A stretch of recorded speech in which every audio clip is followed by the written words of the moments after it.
হালকা লিকারের চা আর গাঢ় লিকারের চা মিক্সিং করে এবার আমরা মার্কেট উপযোগী একটি চা তৈরি করব।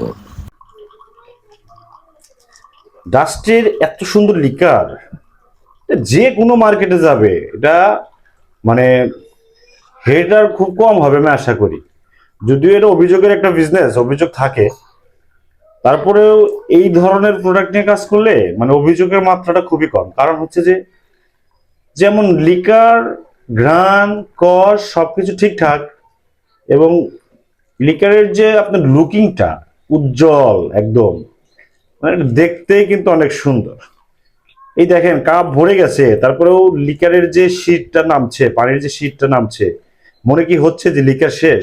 এখনো কিন্তু অনেক লিকার আছে, আমি লিকার নামাইতে পারবো।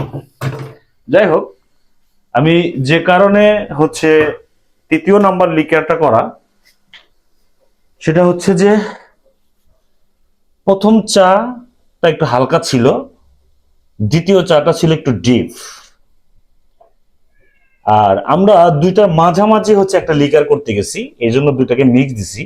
দেখেন এই লিকারটা, আশা করি বুঝতে পারছেন।